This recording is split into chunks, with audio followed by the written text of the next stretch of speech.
Hi കൂട്ടുകാരെ, എല്ലാവർക്കും സ്വാഗതം. എൻ്റെ രാത്രിയിലെ ഫുഡാണ്.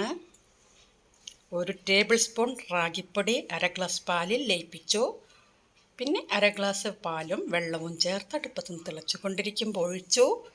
എന്നിട്ട് നന്നായിട്ട് ഇതിനെ ഇളക്കി യോജിപ്പിച്ചു. ശേഷം നന്നായിട്ട് തിളയ്ക്കട്ടെ. ഇളക്കി കൊടുത്തിട്ടില്ലെങ്കിൽ പാത്രത്തിൻ്റെ അടിയിൽ കരിയും. ഇനി നമുക്കിതിന് മധുരത്തിന് വേണ്ടിയിട്ട് ശർക്കരപ്പാനി ഒഴിക്കാം. ഒരു ടേബിൾ സ്പൂണിൽ കൂടുതൽ ശർക്കരപ്പാനി എടുക്കുന്നുണ്ട്. നല്ല തിക്കായിട്ടിരിക്കണം കേട്ടോ. അങ്ങനെ അതൊഴിച്ചു. നന്നായി ഇളക്കി ഇളക്കി യോജിപ്പിച്ചെടുത്ത് പഞ്ചസാര പരമാവധി ഒഴിവാക്കുക. പിന്നെ ശർക്കര കാപ്പിയിലാണെങ്കിലും ഇതുപോലുള്ള പലഹാരങ്ങൾ ഉണ്ടാക്കുന്നതിലും ഏറ്റവും കൂടുതൽ ഞാൻ ഉപയോഗിക്കുന്നത് ശർക്കരയാണ്. ശർക്കര കൊണ്ടുവന്നു കഴിഞ്ഞാൽ ഉടനെ അതിനെ വെള്ളം തിളപ്പിച്ച് അതിൻ്റെ മേലൊഴിച്ച് കഴുകി തിളപ്പിച്ചെടുക്കും.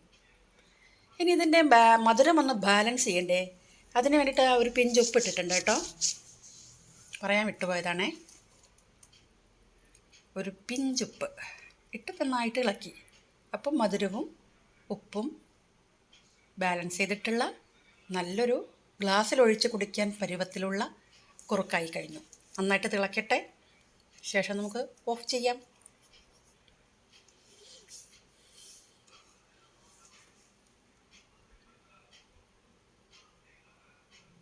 രാത്രിയിലൊക്കെ ഇതുപോലെ ഒരു ഗ്ലാസ് മതി. പകലാണെങ്കിൽ കുറച്ച് കുറുക്കായിട്ട് കുറച്ചുകൂടെ കട്ടിയിലുണ്ടാക്കി കഴിക്കുന്നതാണ് നല്ലത്.